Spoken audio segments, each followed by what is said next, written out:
Welcome to the Past Lives Cafe.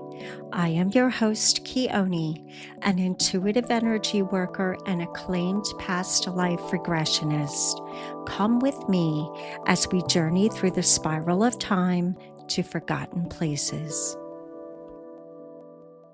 I am Chione, your podcast host of Past Lives Cafe. First, a little bit about me. I am a Reiki master, level 3 attuned Akatawa energy worker, and I have worked with reconnective healing frequencies. I have been working with clients' energy fields for about 20 years. And during those sessions, I receive a lot of information about my client. It often even happens before the session while I'm driving to the appointment. I might see or feel a density around a certain chakra, or suddenly see a visual like a movie clip of the client. In one of my last sessions, I saw a client running with a ball and immediately saw a visual of her knee and knew that she had had cartilage damage in at least one of them. I enjoy those sessions immensely, and I'm thrilled to be a part of my clients' energetic journeys. Then, about 2.5 years ago, I started seeing longer visuals of my clients, often dressed in clothing from a long ago time. Sometimes I'd see a woman in Victorian clothing or a man in a waistcoat from the Renaissance era.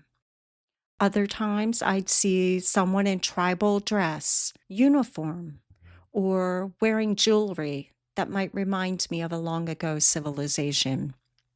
Other times I'd see symbols, like a rune, that represented a certain people, such as the Vikings. But in all of these cases, I distinctively knew that what I was seeing was related to the individual in some way. When I discussed what I'd seen with the client, they very often admitted to being drawn or pulled to a specific time or place or object, or they believed that their ancestors were linked to the times or what I had seen in my visuals. But in some cases, it wasn't as much where they were or the time period, but what they were actually doing that resonated with them. For instance, I recall seeing a young woman making dyes and inks, paint-like dyes with plants, and using those colors to create beautiful woven baskets and pottery and colors for linens. I told her I felt that she was meant to create and use color as her expressive vehicle, and then I found out she was a painter in this life. Because the visuals I would see were seemingly from the past, I assumed that they were past lives. I began to do research on past lives and learned how tapping into these past lives was helping people that were plagued with ongoing nightmares of their deaths or deaths of a loved one or unexplained fears. Regardless, they gained clarity around these experiences and ultimately resolution. Simultaneously, as the universe would have it, I have reached out for a channeled soul purpose reading from a shaman who was highly regarded in my local spiritual community. One of her channeled commands was that I should learn quantum healing hypnosis technique, otherwise known as QHHT, and help spiritual seekers understand their past lives. Talk about timing. I could see that my communicating what I see in a client's other life during energy sessions and readings was helpful, but that it would be even more cathartic for the client to relive a specific period of time and work through a specific issue personally. So I enrolled in QHHT training, passed several exams, and led countless sessions to eventually meet the requirements of a level 2 practitioner. Even after leading countless sessions, I am continually amazed at the magical experience that unfolds before me. So voila, the idea behind this podcast was born. On this podcast, I want to share documented and validated stories of children who believe they have lived other lives. I want you to hear tribal folklore and myths that may not be as far-fetched as they sound. I want you to hear from people, some being my clients, who have experienced another life and understand why they believed the experience to have impacted them so greatly. And we'll also look at cultural perspectives of other life journeys. Most cultures have an understanding that we have multiple lives, and in some cases, that our souls fragment and lead multiple lives at one time. I can't wait to dig into that.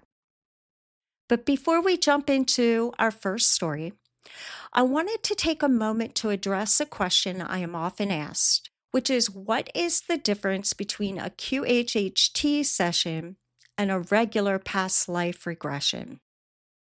Outside of the training involved, a QHHT session is conducted in a specific way with very specific language.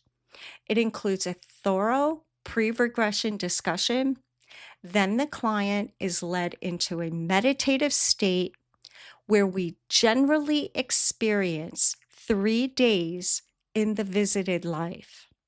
Following that portion of the session, we work with the client's higher self to answer past life meaning questions, soul purpose questions, and other things that are on the client's mind. Then we end with a targeted healing. Debrief then follows once I bring the client back to the waking state. A QHHT session with me, on average, is about 3.5 hours. I also provide an aftercare service to help them understand and, when needed, integrate those experiences. Other past life regression sessions typically focus on one or more past lives, what the client's role was in that life, perhaps their occupation, perhaps their family role, and discerning how that life impacts the client today. Maybe they had met other people in their current lives in a past life and are interested to see that connection. Those sessions can run from 30 minutes to about 90 minutes in total and can be done on an individual level as well as a group level. Both modalities are super helpful and most find them very enjoyable. For purposes of this podcast, I will use the term past life regression, but please know that my clients have not all experienced a past life when, air quotes, regressed. Some could best be called parallel lives, future lives, no human life experience, just energetic existence. So I'll use the term past life regression, but know that I'm taking my client to a meditative state so they can access another time, another place, another journey. Our first story is the amazing tale of Ampan, as reported in Return to Life, Extraordinary Cases of Children Who Remember Their Past Lives. The author writes, one of the first cases we saw involved a girl named Ampan. Her parents said she started talking about a past life when she was 5 years old. She was crying one day and said she wanted to go home. Her mom said, "Your home is here. Where is the home that you're talking about?" Ampan answered, "Buam village." Buam was 3 miles from the family's village. Though Ampan's father had a distant relative in Buam, her parents had never been there, and they didn't know of anyone from Buam coming to their village to do business. Ampan then told the story of a previous life. She said she had developed dengue fever and died at the district hospital. Dengue fever is a viral illness spread by mosquitoes in tropical and subtropical climates. It's usually not deadly, but a variant, dengue hemorrhagic fever, definitely can be. Her parents asked Ampon what her name had been, and she said Sam Wong. When her mother asked how she had come to them, Ampon said that after she died at the district hospital, a van took her body away. She ran after it but couldn't catch it.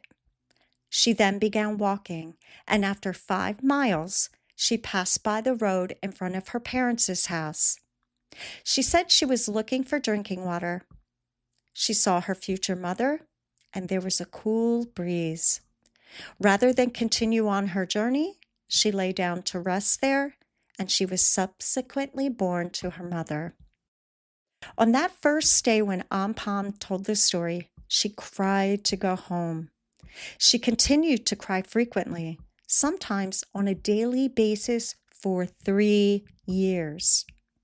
Finally, when she was 8 years old, 30 people from Ampon's village rented a bus to attend a merit-making festival, a Buddhist religious event that was being held in Buwon.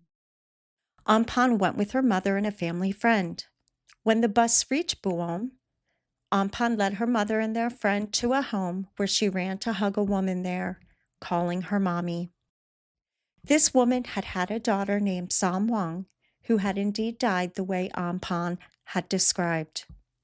Ampon's mother had let them take Ampon in their home for some private time on that first visit.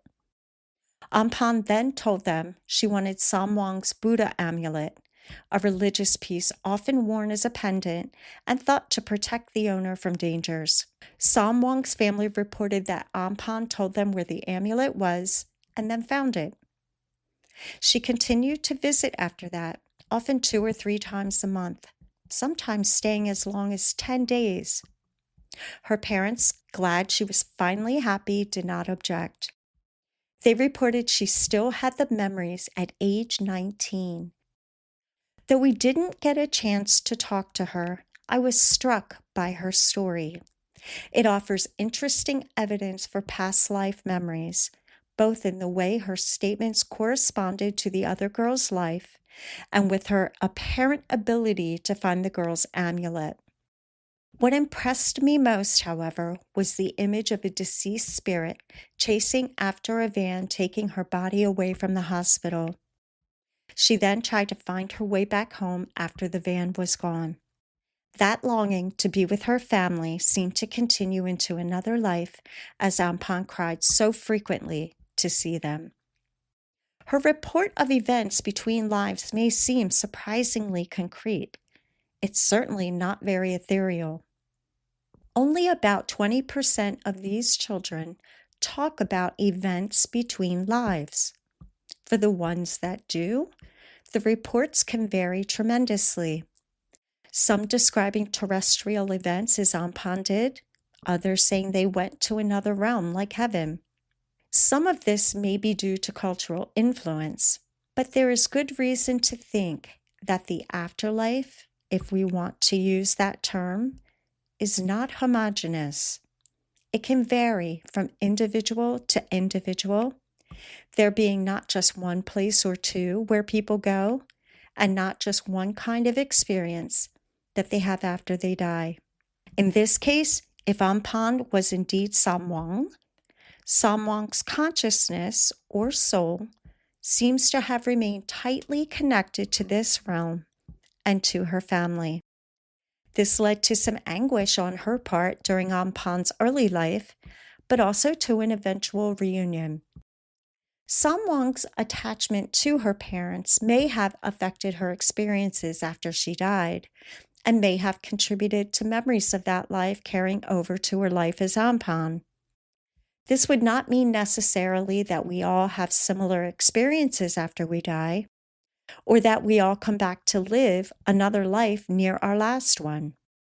The author then notes in his research, roughly 70% of the children say they died violent or unexpected deaths in their previous life. Males account for close to 3/4 of those deaths.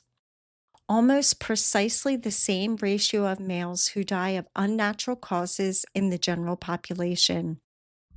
More cases are reported in countries where reincarnation is part of the religious culture, but there is no correlation between how strong a case is deemed and that family's beliefs in reincarnation.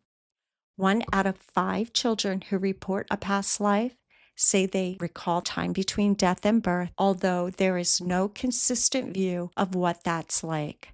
Some allege they were in God's house, while others claim they waited near where they died before going inside their mother.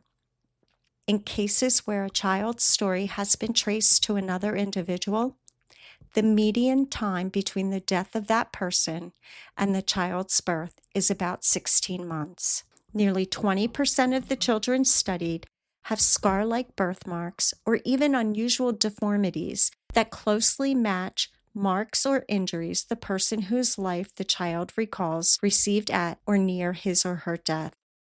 Most children's claims generally subside around age 6, coinciding roughly with the time children's brains ready themselves for a new stage of development. The indigenous North American people have long-standing beliefs on where our souls go after death. In the book Reincarnation Beliefs of North American Indians by Warren Jefferson, we learn how an Indian shaman cures his patients. The shaman writes, "I came from above, and I am holy. This is my second life on earth.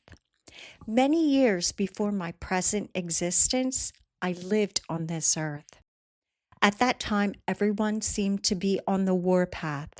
I also was a warrior, a brave man. Once, when I was on the war path, I was killed. It seemed to me, however, as if I had merely stumbled. I rose and went right ahead until I reached my home. At home, I found my wife and children, but they would not look at me. Then I spoke to my wife, but she seemed to be quite unaware of my presence. What can be the matter? I thought to myself. They pay no attention to me, and they do not even answer when I speak to them. All at once, it occurred to me that I might, in reality, be dead. So I immediately started out for the place where I had presumably been killed, and surely enough, there I saw my body. Then I knew positively that I had been killed. I tried to return to the place where I had lived as a human being, but for 4 years I was unsuccessful. At one time, I became transformed into a fish. However, the life of the fish is worse than ours. They are very frequently in lack of food. They are nevertheless very happy beings and have many dances. At another time, I became transformed into a little bird. When the weather is good, the life of the bird is very pleasant. But when it is cold, they undergo many hardships on account of the weather, as well as on account of lack of food. When it was very cold, I used to go to the camp of some people who were living in the neighborhood and try to steal some meat from their racks. A little boy used to stand near these racks, and we were very much afraid of him because he carried something in his hands with which he shot and made a dreadful noise. Whenever he shot it, we would all fly away. What the boy was using was a bow and arrow. At night, we slept in a hollow tree. If I entered the tree first and the others came in behind me, I would be almost squeezed to death. If, on the other hand, I waited until the last, I would sometimes have to stay outside, and when the weather was cold, I might have frozen to death. At another time, I became a buffalo. The cold weather and the food did not worry me much then, but as buffalo, we would always have to be on the alert for hunters. From my buffalo existence, I was permitted to go to my higher spirit home from which I originally came. The one in charge of that spirit home is my grandfather. I asked him for permission to return to this earth again. At first, he refused, but then, after I had asked him for the fourth time, he consented. He said to me, "Grandson, you had better fast before you go.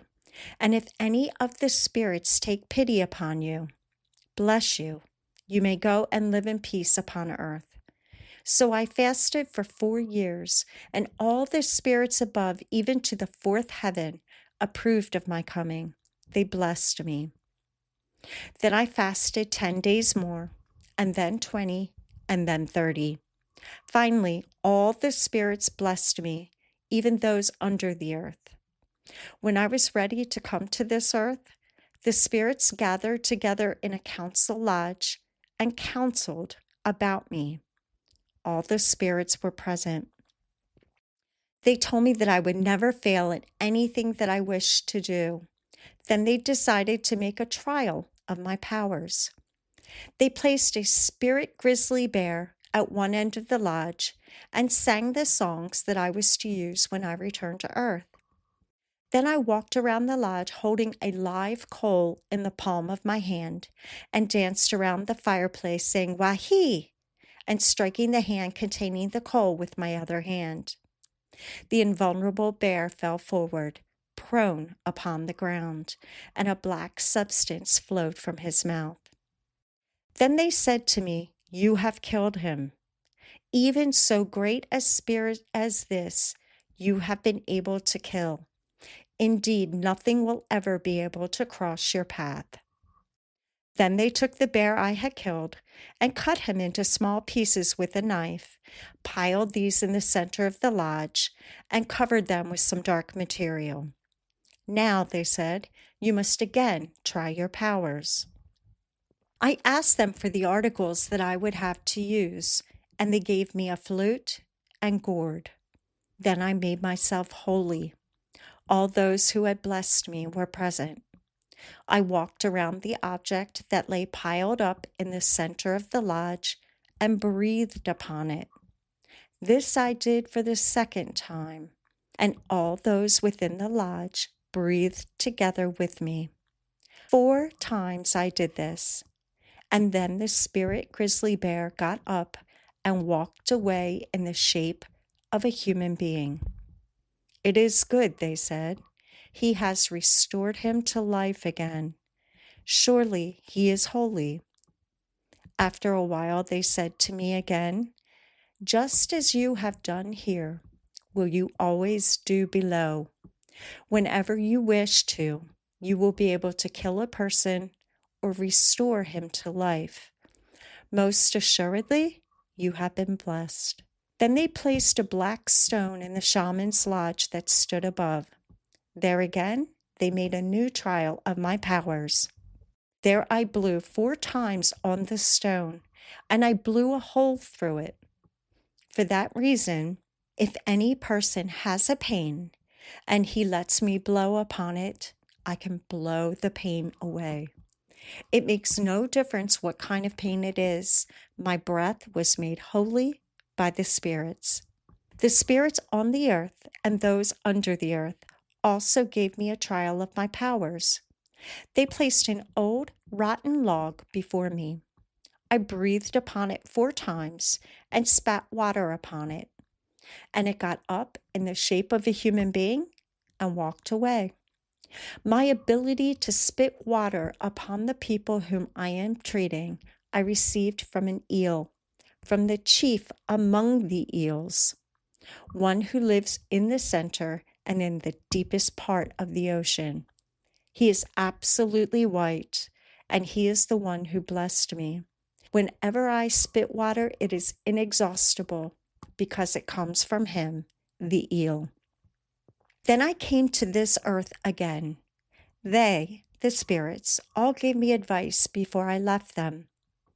When I came upon this earth, I entered a lodge, and there I was, born again. As I said, I thought that I was entering a lodge, but in reality, I was entering my mother's womb. Even in my prenatal existence, I never lost consciousness.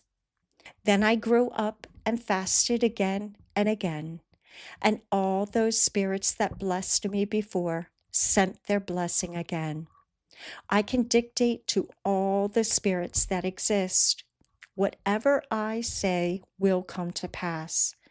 The tobacco you offer me is not to be used by me. It is really intended for the spirits. A person is sick and he offers me tobacco. I am on earth to accept it and to try to cure him. In modern day shamanic practice, shamans look at illness, physical and mental, as the result of imbalances in the energy body. After conducting a diagnostic evaluation and identifying the chakra that is affected by an imprint, the shaman clears the negative and toxic energies by holding his hand a few inches above the chakra and rotating it counterclockwise several times to assist the chakra in releasing the toxic energies. The shaman then journeys to the identified chakra to track the stories that the chakra is holding. This is where the unique approach of shamanism can help find the source of traumas that cause persistent symptoms. In the case of Andrea, as noted on the Society for Shamanic Practice website, 2 female beings appeared.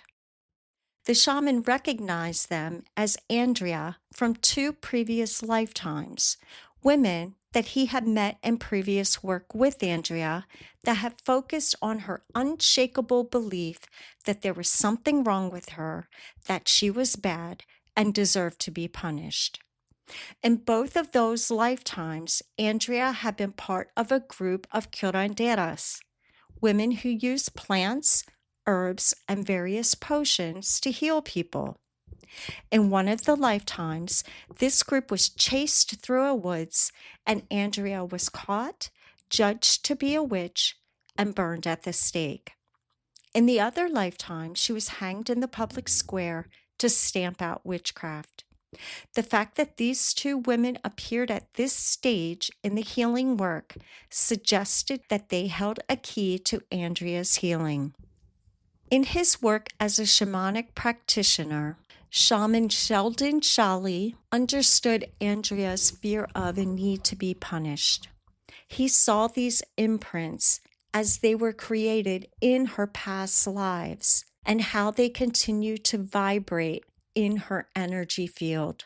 In fact, they related to these past traumas and were continuing to show up in her daily life. Although a person's various lifetimes all share the same soul, it is also paradoxically true that each personality is also distinctive from the others and on its own journey. In Andrea's case, the spirit guides came and helped the shaman view this energy and send it up through a portal. The shaman looked over and saw that the healing work with the other beings had been completed, and that imprint was no longer there. Both were gone. There was a sense of peace and completion. Once he detected that the work on these 2 soul parts was complete and that Andrea had reached a state of natural resolution, he could complete the illumination. He gathered the energy of his 8th chakra and brought it down to Andrea's open chakra, showering it with golden light. The illumination heals that energy pattern from those previous lifetimes that holds the story by overriding that imprint with pure light. In that process, he cleared out and healed the affinity that the client had for a particular pattern so that there was no further resonance for its return. Quantum physics shows that at the most basic level of the universe, events involving its smallest particles, such as electrons and protons, only occur once they are observed. This suggests that the material world may be derived from consciousness, not the other way around. Although that idea is debated by many, it is a belief that's been shared by a number of quantum physicists, including Max Planck, the father of quantum mechanics. If consciousness creates the material world, then it may not be dependent upon that world to exist. It would follow that consciousness does not depend on a living brain to exist. If consciousness doesn't require a brain, it may continue after the brain stops working, and it could then get attached to a new brain and continue on in another life. Thank you for listening. If you've had a past life experience that you would like to share, please email me at Chione@quantumjourneygo.com. Also, check out the Mystical Mermaid Lounge podcast that I co-host with Chloe Brown, where we speak with all spiritual seekers who walk in the light. And remember, we can't relive the past, but together we can heal it. Thank you so much for listening. If you are interested in my services, visit me at www.quantumjourneygo.com or drop me a note at pastlivescafe.buzzsprout.com. Stay well and be present.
And remember, we can't relive the past, but together we can heal it.